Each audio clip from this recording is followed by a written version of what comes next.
There we go. Okay, so now I'm a lot smaller. But this entire webinar is about how to help you dominate your DPT program interviews. Okay. I don't mean this in a hypothetical sense. My goal is for each and every one of you to come away from your interviews and to feel like that could not have gone better. The individuals who work with me who use my coaching system, they have success like that. If you can go watch testimonial videos, people will talk about how if they had like a group interview where they were with a lot of people, they knew that they stood out head and shoulders above other people. Now, my coaching system isn't about like making you feel like you are inherently better than other people and building up your pride as far as that goes. It's about giving you ownership and confidence that you as an applicant have what programs are looking for and how to be able to sell that. And the difference between you and other applicants is the fact that you've done the legwork and the preparation to be able to share that, and they haven't. And that's what allows people to stand out. Okay. All right. So just a few items of housekeeping. If the video freezes, please don't panic. Just holler in the chat and know that there's going to be a recording sent out. I believe it's an hour or 2 hours after the event. And that way you can be able to rewatch it. And you can catch up on if you missed something or if the feed dropped out. You'll be able to get a lot more out of this webinar, ladies and gentlemen, if you are taking notes. Okay. So take some time to write things down and to identify some areas that are going to be beneficial for you, some personal takeaways, and then make a plan to be able to implement those things. Okay. If you do have questions, feel free to enter them in the chat box whenever. I will go back and I will keep my eyes on the chat box. So if something comes up and I'm at a good stopping point and I can address your question right then, I will. If not, I will go back through the chat feed at the end of the video and I'll make sure that I address your questions. And as I mentioned, the runtime for the webinar is going to be right about 1 hour. I want to be respectful of your time. I know you guys are busy. Finals are coming up right now. There's a lot of different things going on. Many of you are preparing for interviews actively, so I want to make sure that I'm respectful of everybody's time. All right. So if you want to enter in the chat box, you totally can right here. But I'm guessing you're here today because you either have an interview coming up and you've got some anxiety and some nerves around that. You may be someone who's hoping to get an interview invite soon, and you just want to be as prepared as possible. Maybe you're an applicant who's getting ready to apply in the next few years, and you want to know how you can start preparing now, which is great, to be able to be ready for when that big interview comes. But let me tell you why my goals are here for today is to show you how anyone can become a skillful interviewee through practice and understanding of key principles that I teach in my coaching system. A common phrase that I use is there is no secret sauce, right? Like you have to do work, you have to put an effort, you have to apply principles. That's the secret sauce, if you will, but it's not a one-trick pony. This works across a variety of platforms, across the different types of interview settings that we have. There's so many different opportunities for people to be able to learn how to be a skillful interviewee and to perform like mental jujitsu on the person interviewing them. It's fantastic, and it's a great skill to be able to use because you have ownership and confidence in who you are as a person and as an applicant. I'll also be sharing with you all an exclusive limited time offer that helps you apply these principles by purchasing one of my interview coaching packages. I just had a big sale recently where I had a Black Friday offer that I gave to people and I offered $100 off. That promotion has expired, but because you've jumped on to the webinar, we are going to be able to give you a promotional offer that I wanted to share with you. So hang out until the end for that as well. All right, a little bit more about me. Like I said, my name is Dr. Sean Brewer. I am a licensed physical therapist here in Arizona. I am also a clinic director for ATI Physical Therapy at the ATI Casa Grande location.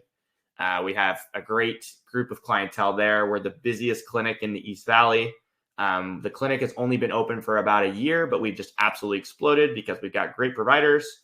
We have great interactions with our patients, and patients are telling all their friends and family. So besides being physical therapy application coach or the head coach for physical therapy application coach, I also have my day job. And most importantly, these wonderful, beautiful ladies in this picture This is my family, my wife, Tesley, my older daughter, Nora, and then our new baby girl, Lila, who is just about 5 months.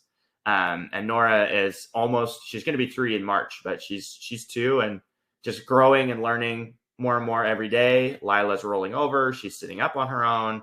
It's just crazy. It's crazy to watch these beautiful kids grow. And besides being able to serve the pre-PT community, being able to serve and love and help take care of my family is what motivates me each and every day. I'm sure you guys have people that you love and mean a lot to you who motivate you to progress in your goals. And they support me with physical therapy application coach and have been there throughout the whole process. Especially my wife. Obviously, my daughters are a little younger. But I've been doing this for about 8 years, and I have a 90% first-time acceptance rate for qualified applicants. I always have to lead off with that because qualified applicants means you have business applying to that program. If you are someone who didn't take the necessary prerequisite courses, or you didn't have a qualifying GRE score, or you missed the deadline for an application, that's not my fault, right? We do as much as we can to help these applicants get in and to coach them and to remind them about these things.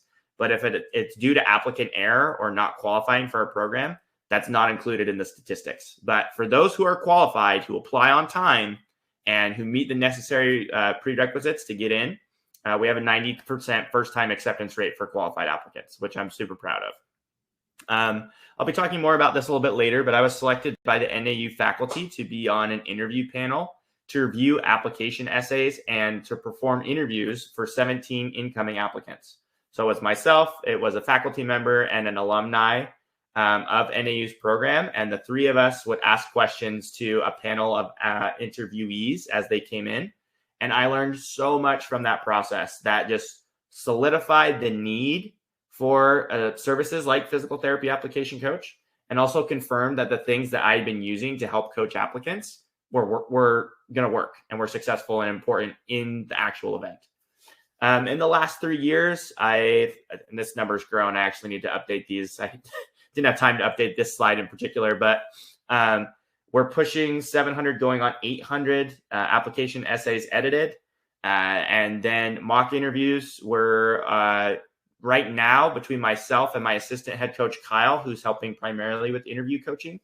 We're looking at about almost 250 mock interviews performed, which is fantastic to be able to just continue to give us repetition and practice to understand what helps applicants the most. So this is what makes me uniquely qualified to talk to you about these things. And I'm not gonna go through all these, but this list continues to grow, which is so fun for me. The clients that use my services have been accepted to programs across the country from A to Z, right? We have, it does not matter where in the country you're applying to physical therapy school. Individuals who are using my essay coaching and interview coaching and my consultation services are getting accepted all over the place. Really extremely competitive programs that are brand new that maybe you've heard of or that are up and coming programs. And that's what's so fun for me is I get to learn about all these different schools as I interact with each of these applicants. So this is just one list that I have, and I think I need to add another 30 programs. So that's great. Our influence is continuing to expand and to grow, which is just extremely exciting. And I'm grateful for the opportunities that we've had over the past several years to expand. So now I want to take you to my first interview. Okay. So Annie, maybe you know where this is. So this is in Galveston, Texas. So the physical therapy school that I had my first interview at was University of Texas Medical Branch, which is about 45 minutes outside of Houston. It's right on the coast. There's a ton of oil refineries off the coast. And I remember flying on the plane. It was the first time I'd rented a car, like all of this big kid stuff that I was doing. And I went down to Galveston on my own. And man, it was just such a nerve-wracking experience. I had done many mock interviews beforehand. I had done the preparation. I'd put in the work. I had identified my unique selling points as an applicant. And I went in and showed up for the interview. And I remember in a moment, all my preparation just blanked. And I felt so nervous. But as I kind of regained my composure as I was meeting with the person who was interviewing with me, as they started asking me questions and I had prepared and done the work, all the preparation I put in was able to shine, even in that moment of panic.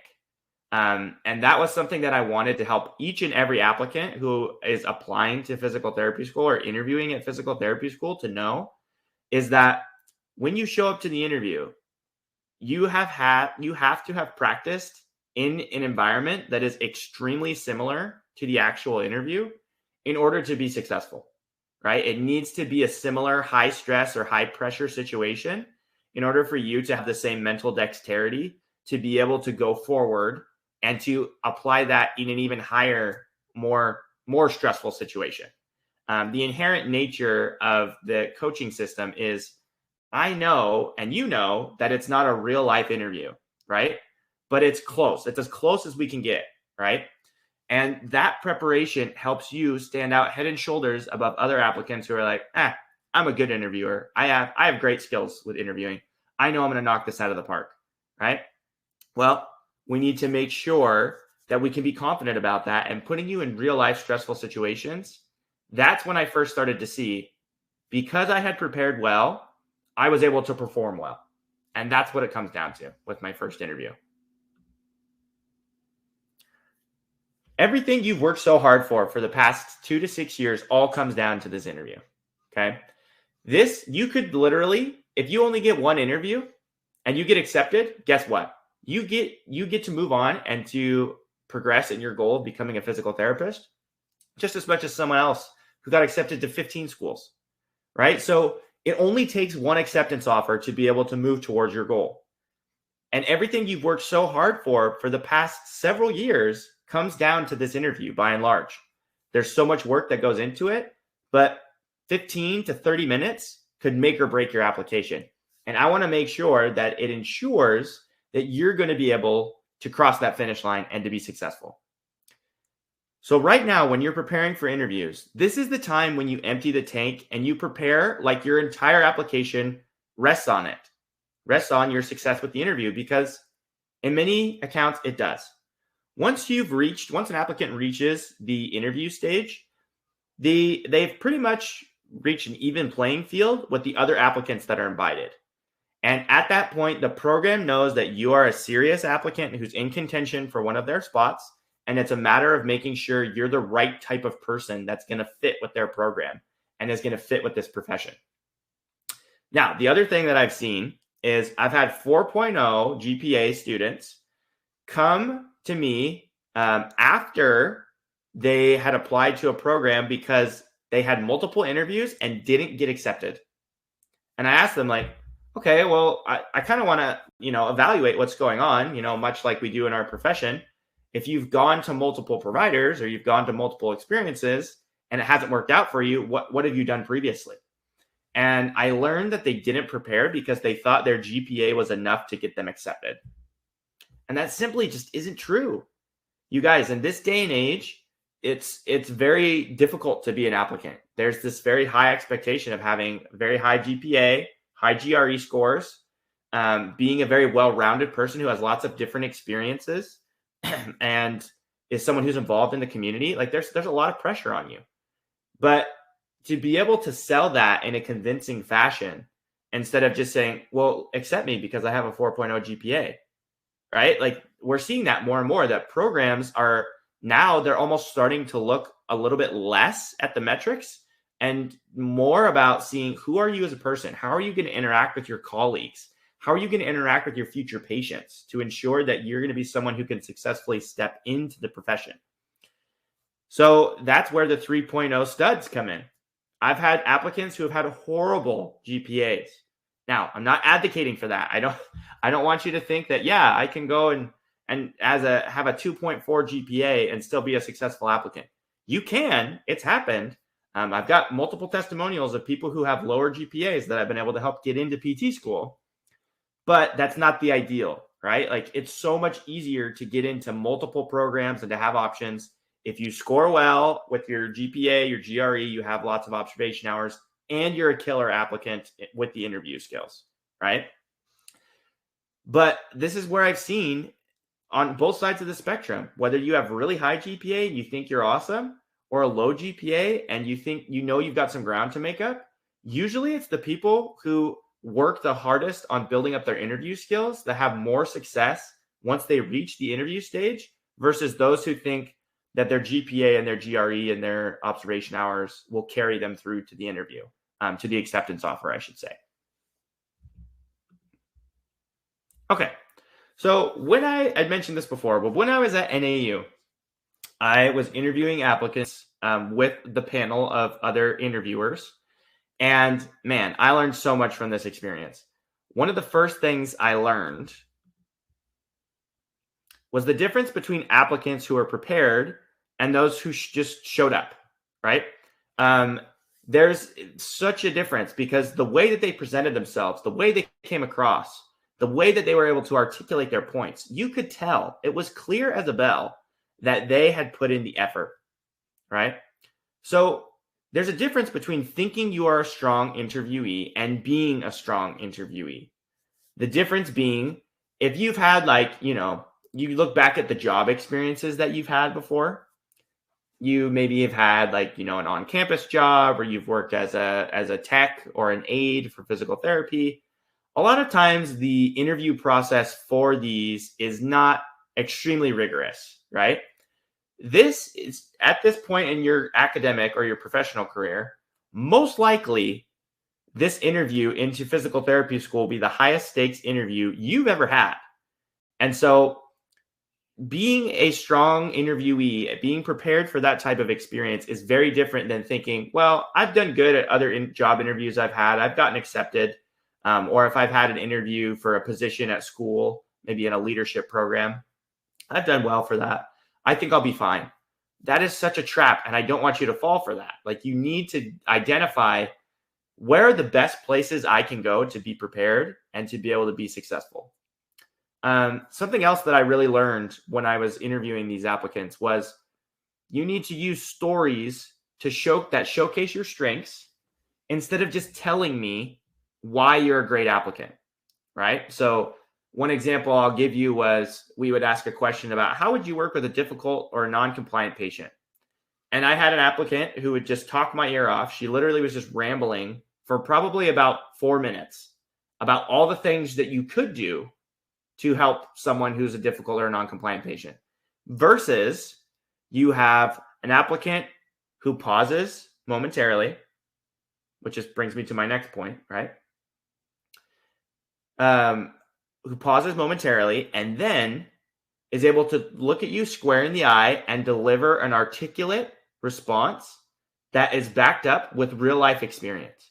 And they shared with me, there was a patient that came in, they were a post-op total knee who really felt like they weren't making any progress. And they were struggling with their treatment plan and their home exercise program because they really felt like they weren't making any gains towards their goals. And as a result of that, what I decided to do was X, Y, and Z, right? That is so much more memorable than someone who's like, well, I could talk to them about their goals and what they want to do. And I could ask them, what treatment interventions they felt like were helping them. Give me a real life example. That is so much more powerful. And we're going to talk more about that. And that last point there, ready to ramble versus ready to rumble. Okay. Pausing and gathering your thoughts is crucial to being able to deliver articulate responses. When we're in an interview situation, there's the only way that you can fight back when someone asks you a question is to quickly start speaking. Okay. When you're in an interview situation, there is kind of the sympathetic nervous system fight or flight response that's built up to help decrease your nerves, calm yourself down, minimize your anxiety. Give yourself 5 to 10 seconds to look away briefly from the individual, gather your thoughts, and then look at them square in the eye and deliver something. And that is so much more powerful because it almost builds this anticipation with the person who's listening to you, as opposed to just, oh yeah, I've got something for that. Okay, and then you're just spending half of your interview time catching up on having to backtrack and explain yourself, as opposed to just delivering an articulate, calm, reflective response.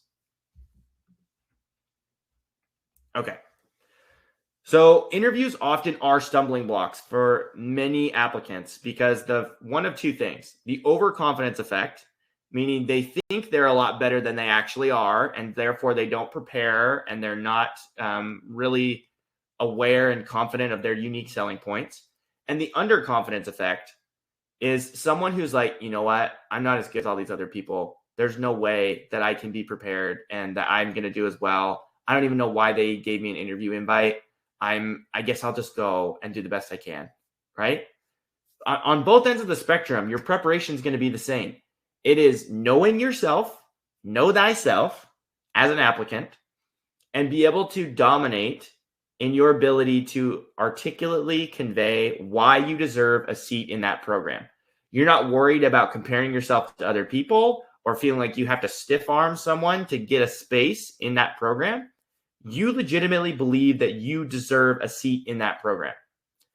One of the common pieces of advice I give to applicants is I ask them, what do you feel like? Do you actually believe that you deserve to go to physical therapy school? Or are you still like just begging and pleading? Because I've had applicants, when I ask them certain questions, they just come across like they're begging. They're begging to get into school, as opposed to, no, I put in the work, I put in the time, and I deserve to be in this program, period. And those are the people that, if I can believe that you feel like you deserve a spot, I'm much more likely to want to invite you to come to my program, as opposed to someone who's operating from a place of weakness. Okay. I'm going to pause real quick to get a drink, but does anyone have any questions? Feel free to type them in the chat box if you got any questions. I feel like I've covered the points well, but if anyone has anything, feel free to drop them in the chat box.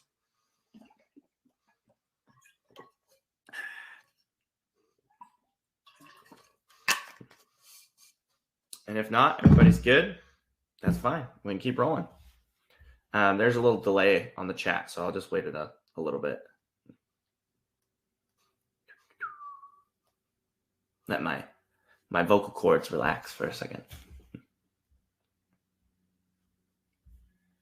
Okay, we still don't have anything coming through, so that's fine. We'll keep rolling.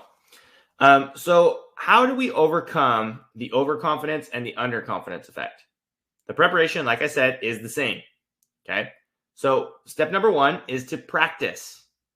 And then step number two is to know what you're preparing for, right?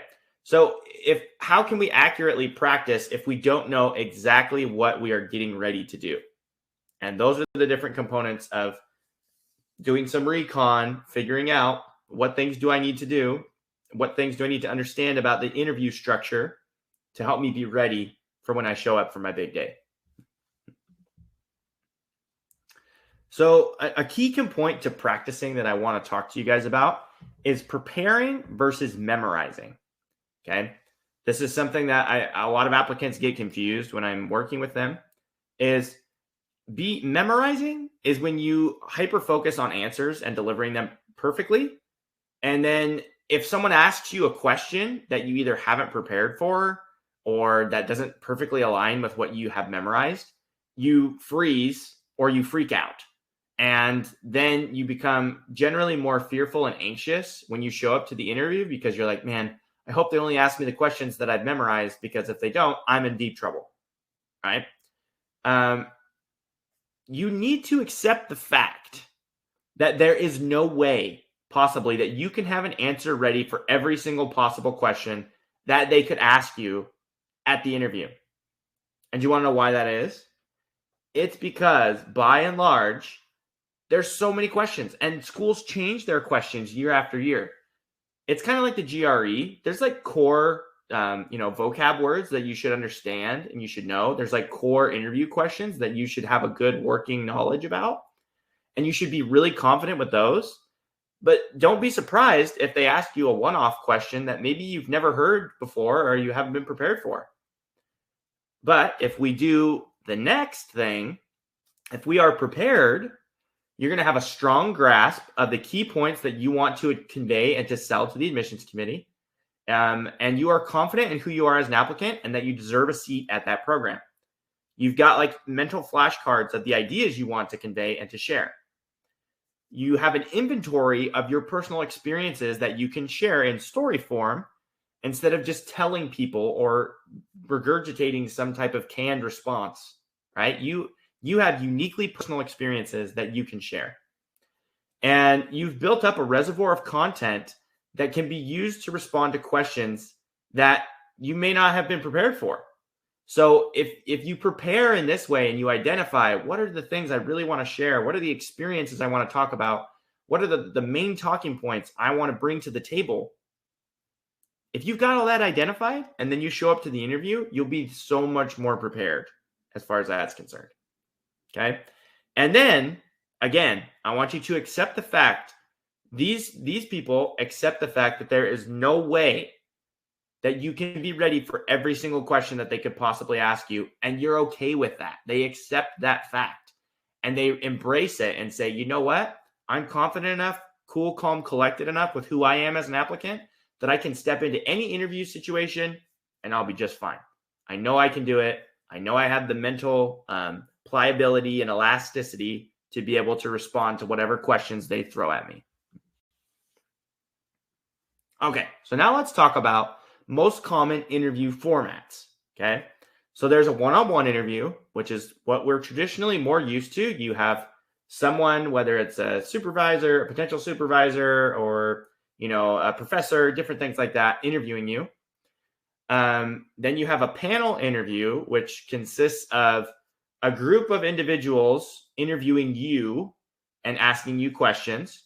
And then there's a group interview, which you can have like a round robin where you've got several different interviewees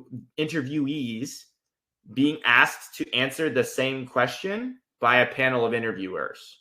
And then you just kind of alternate who goes first. This is probably one of the most popular interview formats that's out there right now, especially with Zoom. And just in general, it allows schools to get more applicants in for the interview so they can evaluate more people. There's also the collaborative group interview, which is less common, again, especially due to some of the constraints that you have with Zoom. But these collaborative group interviews are when you're given like a common or some type of a problem or a scenario to work through, and they see how you all interact with each other in that situation or in that circumstance. And that tells people, you learn things about people when you see how they interact with others, right? And then multiple mini interviews, okay, or an MMI. This is becoming more popular as well, where it's kind of like speed dating, that you are given a question and then you give your response to the interviewer and then you move on to a new interviewer and get a new question. It can be kind of discombobulating just because you're constantly changing and there's a lot of moving parts with that. But your preparation, regardless of these formats, with maybe the exception of a collaborative group interview, is going to be exactly the same regardless, okay? Now, I want to speak to this because you're going to say, well, what's different about a collaborative group interview? By and large, you are going to be interacting with the applicants that you're interviewing with a lot. And so as a result of that, your focus becomes less about selling yourself and more about becoming a facilitator and someone who is listening to ideas. You're contributing ideas. You're trying to include everyone in the group so you can look like you're someone who is going to advocate for bringing collegiality and someone who brings unity to a group, instead of being like either someone who just shrinks away from working with other people, or you're going to be that really aggressive, dominant person who has to dominate the entire conversation, or you feel like you're not being successful. So that's the only difference with the collaborative interview, and that there's a lot of psychological discussion we can have about that. Okay, so the 4 question types, okay, this is also kind of like the GRE. With the GRE, with either the quantitative or the verbal, you have different categories of questions, and how you respond or go about answering those questions, you have a different strategy. So With brand questions, which I'll give you some specific examples of what falls under each of these categories. With brand questions in particular, these are going to be things about who you are as a person and really emphasizing your greatest strengths, why you want to be a physical therapist, the highlights of who you are as an applicant. Your scenario or situational questions, these are where they're going to say, tell me about a time when you did X, Y, or Z. Or how would you work? Tell me how you would work in a group with under these conditions. And this is where you're going to want to draw from your personal experiences and give them a response that showcases what's awesome about you as an applicant. Big picture questions more have to do with like what's going on in healthcare, where do you see the future of physical therapy going, different things like that. And then thought process questions, these are often ones that can really throw applicants for a loop. They're less common, but it's still good to prepare for them. Thought process questions are the type of questions where you are essentially going to be asked something that's almost off the wall. So some common examples, I'll give you some examples of them in the next few slides. But essentially what you want to do is to offer your thought process. Instead of just like providing a one sentence answer, you want to say, okay, well, if I was going to think about this question, or if I was going to give you an idea of how I'd go about this, and you just talk through what you would do to either resolve the issue, or if it's kind of a question like, tell me about your favorite book, right? If you just say Lord of the Rings or whatever, right? Whatever your favorite book is, or Harry Potter or anything like that. If you just answer that, you're not giving them a lot of information. But if you are sharing answers that reveal who you are as an individual, that gives people a lot more opportunity to get to know you and to build up a sense of rapport with you. And that's what you want to do with the thought process questions, is build that relationship, show them how you think about things, how do you problem solve, how do you view the world, what's your personality like? That's what thought process questions are for. Okay, so I'm going to just run through these and you can kind of start to identify which questions fall into which bucket. As you're in an interview setting, if you can identify what question type that falls under, then you know how to approach it or how to attack it. Brand questions. Tell me about yourself. Why do you want to become a physical therapist? Greatest strengths and weaknesses. You need to have those 4 down pat. Like, you should have those down, because many programs, these are going to be some of the heavy hitters that you're going to be asked frequently by different programs. Will you be asked these specific questions directly? No, but the essence of what's included in responding to or preparing for those types of questions, those answers are what they're looking for. Okay. How are you prepared to meet the needs of diverse and underserved populations is another one that's very, very common right now and is very important for us to address. And why should we choose you over other applicants? This can be a stumbling block for some applicants as well. And it requires, again, you having confidence and ownership over who you are as a person, instead of trying to say, well, I know I'm better than this applicant because I have this many observation hours. I mean, you objectively can't say anything about if you have more or less than someone else, because you don't know what all the statistics of their applicants are. But you can say, you know what? This is why I would choose me, based on who I am as an applicant, the experiences I have, the strengths I bring to the table, the knowledge base that I bring from, all this diversity of observation hours that I have. I feel like I'd be a great candidate for your program. Those are your brand questions. Okay. So situational or scenario questions. Share with me a time you were resilient. Describe to me a time you faced an ethical dilemma. What was the dilemma and how did you respond? Tell me about a conflict you faced with another person, how you dealt with it. How would you work with a difficult or non-compliant patient? Tell me about a time you received constructive criticism and how you responded. Okay. Big picture questions. Where do you think physical therapy is headed in the future as a profession? How do you see healthcare changing or evolving in the next 5 to 10 years? What is your personal interpretation of the American Physical Therapy Association's vision and mission statement? How would you respond if a stranger asked you, what does a physical therapist do? What attributes does a great physical therapist have? Do you have these qualities? And some thought process questions. These are some of my favorites. How many pennies would have to be stacked on top of each other to reach the height of the Empire State Building? I'm reading your biography and I'm on page 74. What does it say?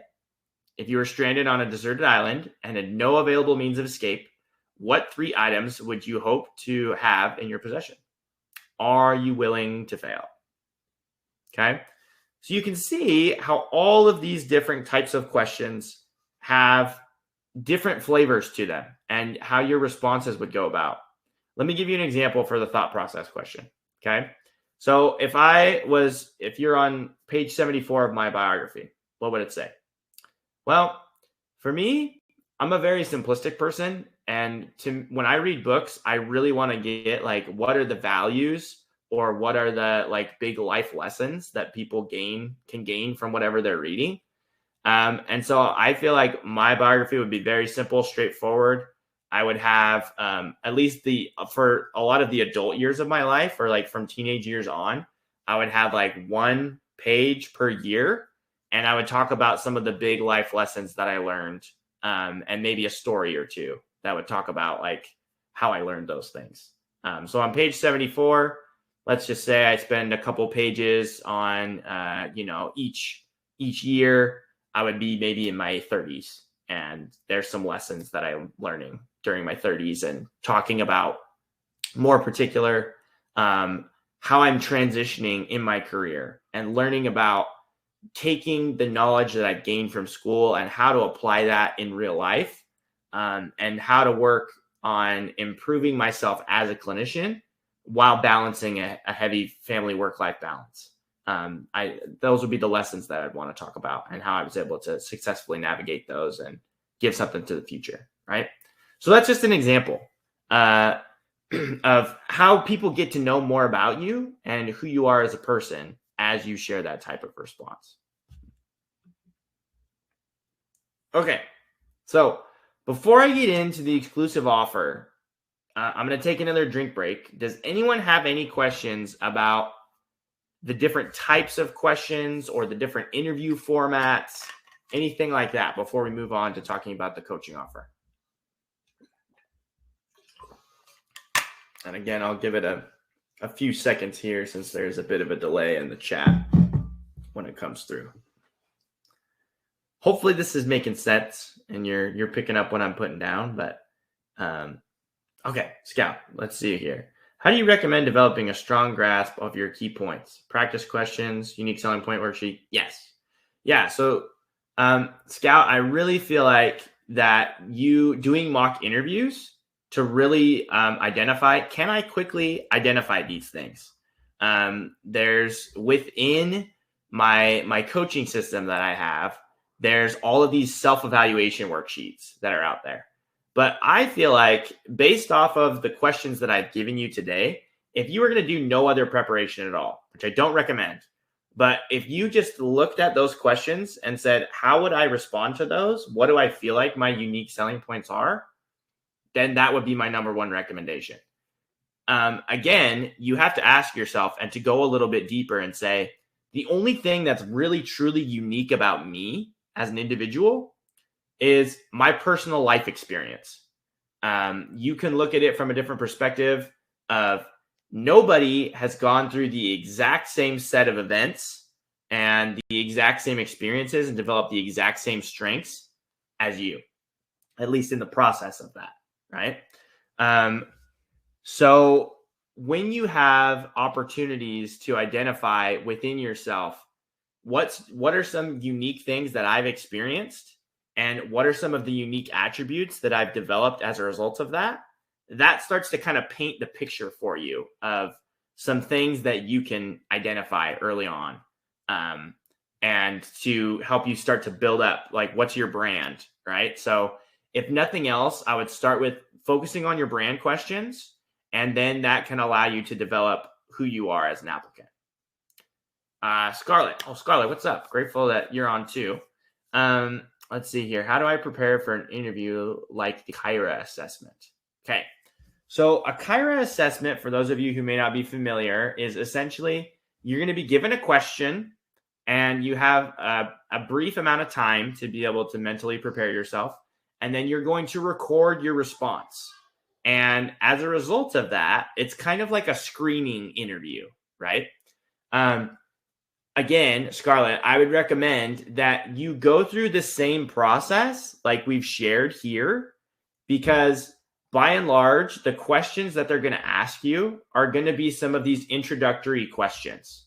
They're going to be some of these surface level ones. They may ask you about how you would respond in certain situations.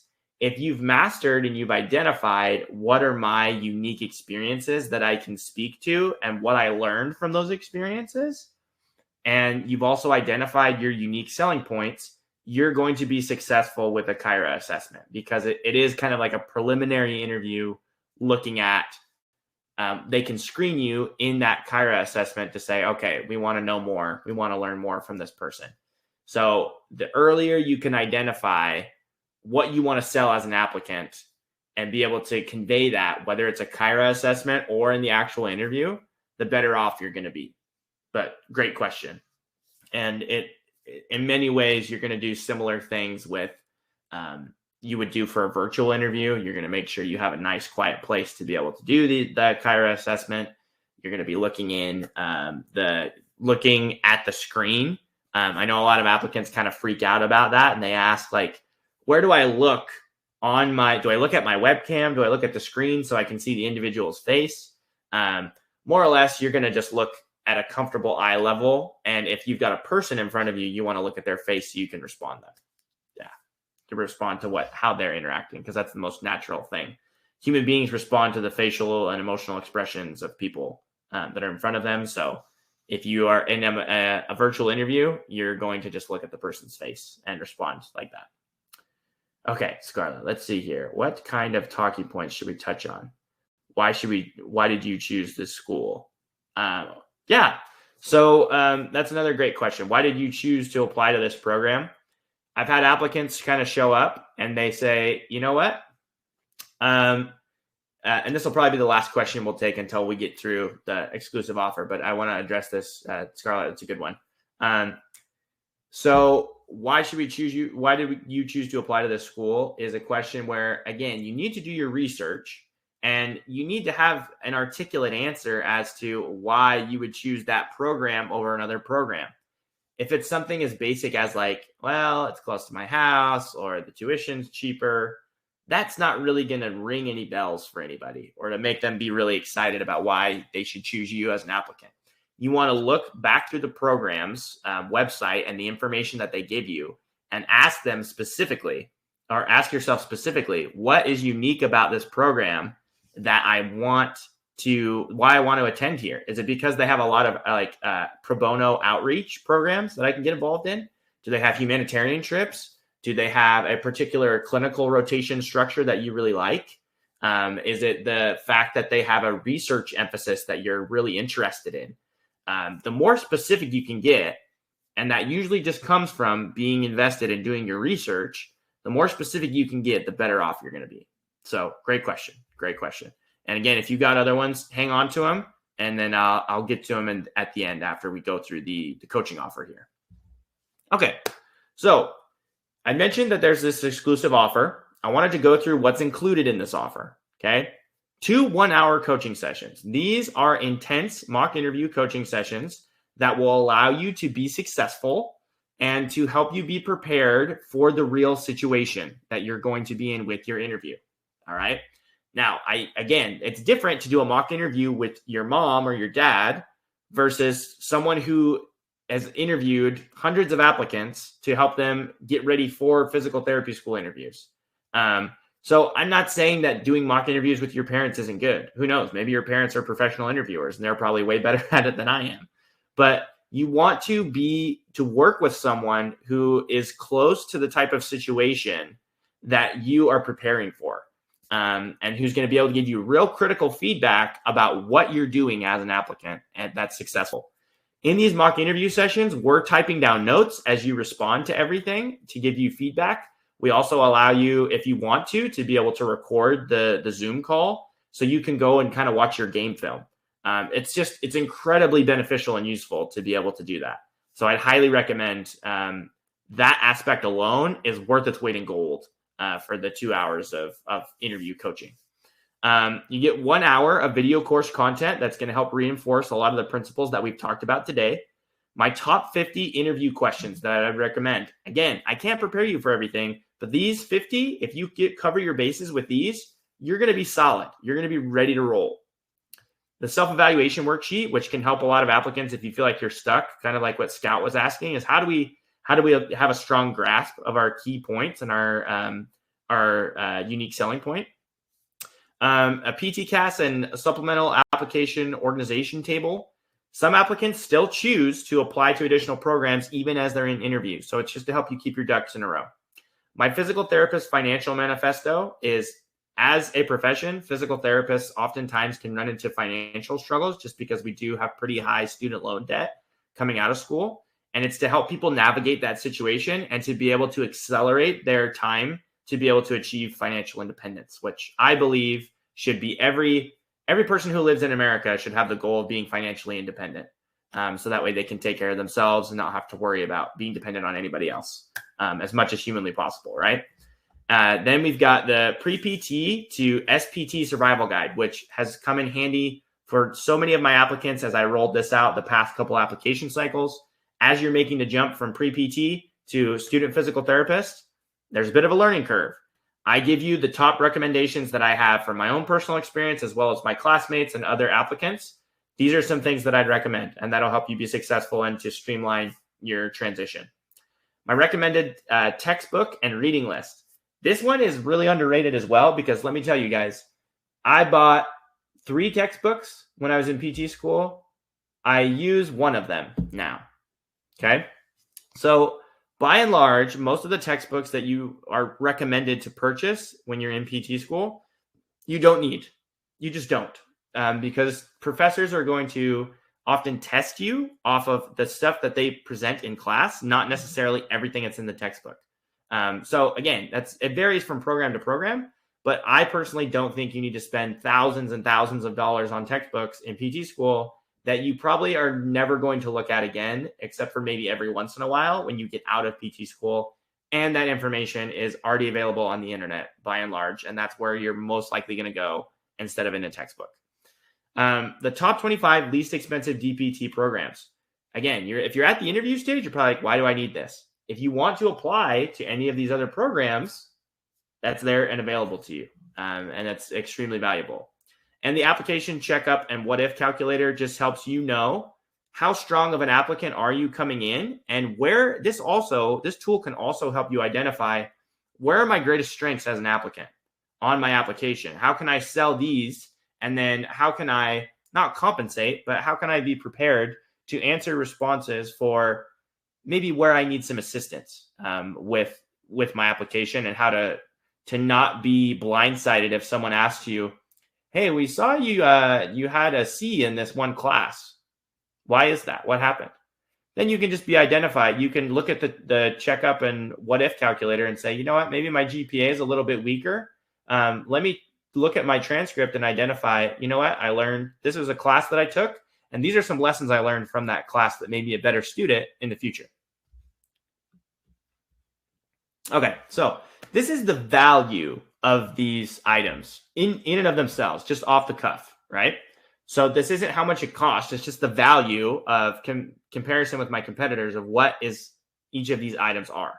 You get a grand total value of about $1,300, right? So there's a ton of opportunity and value in each of these packages. But on top of that, you're going to have the value that comes from not having to deal with reapplication fees. So if you apply to 10 programs, which is a fairly common number for applicants to apply to, that's almost $700 in savings just by itself. You're going to save at least $3,000 by not purchasing unnecessary textbooks, because you'll have my recommended reading list, my recommended textbook, and then the books that I do recommend that you read while you're in PT school, which some of them have to do with PT, some of them have to do with just business, life, self-improvement, different things like that. You are going to be 1 year closer if you get accepted this application cycle to that $60,000 to $90,000 starting DPT salary. Obviously, that number varies depending on setting that you work in and the state you work in, but that's a pretty good range right there. Mastering your finances and being able to pay off your debt with that physical therapist financial manifesto, that could save you literally hundreds of thousands of dollars in the future. I'm not saying that in hyperbole. It's saved me and my family all the research and investment that I put in to understand finance and things that can really supercharge your progress. I distilled that down for you, and it has saved us, I already know, tens of thousands of dollars already. Being able to maximize and control more of your time, maximize your opportunities, get 1 year closer to having your full-time employment, being able to pursue entrepreneurial adventures, networking and getting to know more people that are in the space you want to work in, or being able to move forward with your life. Maybe you want to get married, or you are married and you're waiting to have kids if you want to do that until after you get done with school. Maybe you're someone who you're just dying to get a new car, or to have your own home, or to travel the world and do humanitarian trips, or just travel just to experience different cultures. There's so much that is potentially being held up by you not being able to advance in your DPT dreams right now. In addition, as you get 1 year closer and you get accepted to a DPT program, you're going to be able to embrace and accept your personal strengths and experiences. This is going to help you just have a lot of self-confidence and trust that you are someone who is an amazing person and who will be a great physical therapist in the future. You'll have the satisfaction of achieving your goals. You'll be able to silence your doubts and your doubters. Anyone who's told you physical therapy school is too hard to get into, you won't be able to do it. You can rub their noses in it, and that's a great feeling. You can secure your future and know that, hey, I'm going to be able to move forward and be able to pursue my dream career as a physical therapist. And to know that you are on the pathway to that, and you've made arguably one of the biggest leaps from getting accepted into PT school, it's an incredible feeling. You'll have a sense of belonging. You are a part of the tribe at this point. You are a student physical therapist. You are moving towards that community of professionals as a physical therapist. You're going to gain respect and admiration from your peers, from pre-PTs who are below you. Your family members will admire you. I remember as an applicant, when I got accepted to the first few programs I was accepted to, my wife told her grandma, and her grandma was a huge fan of physical therapy. And she said, "Oh my gosh, I know how hard it is to get into physical therapy school." We were at a little family reunion, and she took me by the hand around the room and introduced me to people I didn't know. And she said, "This is my grandson-in-law, Sean. He just got accepted to multiple physical therapy schools. Do you know how hard it is to get into multiple physical therapy schools?" Made me feel like $1 million. I can't describe that feeling to you. It was amazing. And ultimately, you're just going to feel accepted. You can personally feel accepted. You'll feel accepted by the community, and you'll be able to accept yourself as a person. That's what's awaiting you if you pursue this coaching package. Okay, so if you go on my website right now and you try to purchase this, it's going to cost you $250. Okay, that's the fair market value of the price. And honestly, I've had some of my business advisors tell me that's way too cheap for the value you're offering. But that's what the price that I determined was fair and awesome to be able to provide you guys the most value for bang for your buck. But so we've got this exclusive offer where you can get an additional 15% off. Okay, and let me get this rolling right here. Okay, let's go. Cancel. Start. Perfect. All right, so I'm going to leave that offer up there. Okay. So you got this promotional price of $212.50. But all you need to do is click on that button, click on the link, and use the promo code PREPT15. Okay. That gives you a one-time payment of $212.50. There's also a monthly installment plan that is paid over 4 months. That'd be $53.12 if you're rounding, right? And there's a 30-day money-back guarantee. If for whatever reason you are not satisfied with your results of the coaching, then you can ask for your money back, no questions asked, within those 30 days. Guys, this is the opportunity I'm giving you. I hope and that each and every one of you will take advantage of this opportunity to take your interviews as seriously as possible so you can gain that acceptance offer and you can move on with your future and your dreams. This is an investment in you as a person, as a future physical therapist. And trust me, you are definitely worth that investment in yourself. So go ahead and sign up. If you're even thinking about it, go for it, because if you're not satisfied, you can get that 30-day money-back guarantee. Thank you, guys. I really appreciate you. And I'm going to leave that offer up, but I'm going to open up the chat. If you guys have any other questions, feel free to drop them in the chat box, and I'll stick around for another 5-10 minutes or so and answer any other questions you guys have about interviews. But I hope to work with each and every one of you. And those of you who are watching this recording later, I hope to work with you as well. See what the chat has to offer.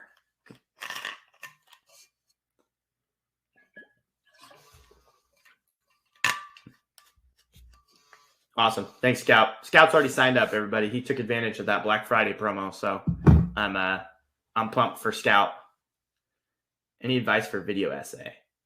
School I'm applying to is doing that in lieu of an interview.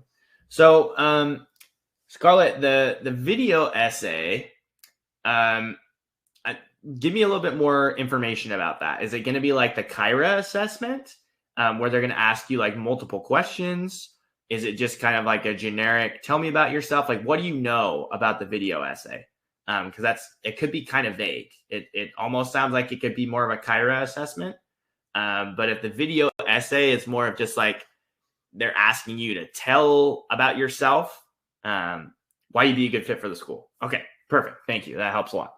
So essentially, you're going to go back to that question of why should we choose you as an applicant? Okay. So when you're considering that, you're going to want to look at, okay, go back to what are my greatest strengths as an applicant? How am I going to be able to sell these? Right?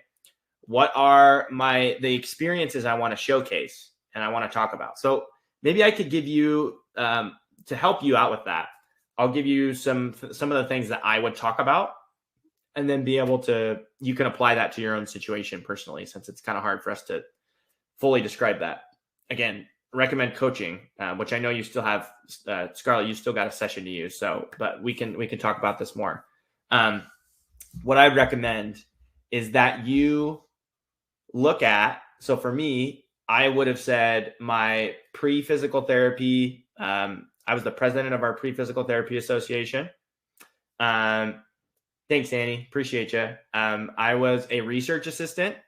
I had observation hours in outpatient pediatrics, inpatient neuro, and an inpatient psych hospital as well that had a physical therapy clinic in there. And so I would talk about those things. I would talk about the diversity of experiences I have in physical therapy. I would talk about the experience I have with research. I would talk about my leadership experience. I would briefly hint on like my education and some of my business mindset, because early on when I was in school, I minored in business. I was studying exercise science, but I minored in business. I would share like, where you're from a little bit, just be brief with that. And then you can go from there, and you kind of have to figure out what the best flow of those ideas are. But once you sit down and you say, hey, this is, once you sit down and you identify, these are the things I want to talk about, you can structure and find what the best order is. And then you just practice it. So that way you can time yourself and say, hey, I can do this in 3 minutes. And then you can go from there. But I hope that helps, Scarlett. And again, you've got your session to use. So if you want more help getting ready for that, just go ahead and sign up and we can use it. Okay, Noah. Noah's got a question here. Upcoming interview, we have a given time to ask current students questions. Do you feel asking about the pandemic and how it has affected class, establishing relationships with students and staff? Yeah, I think, to be honest with you guys, I've had several applicants who have dropped out of school because they had a lot of stress with adjustments that the program had made with COVID. And as a result of that, online learning was not something that they were very skilled with, at least at the graduate level courses with online learning. And so I think asking the program, like, how are you helping students to be successful if you have to transition to fully online learning?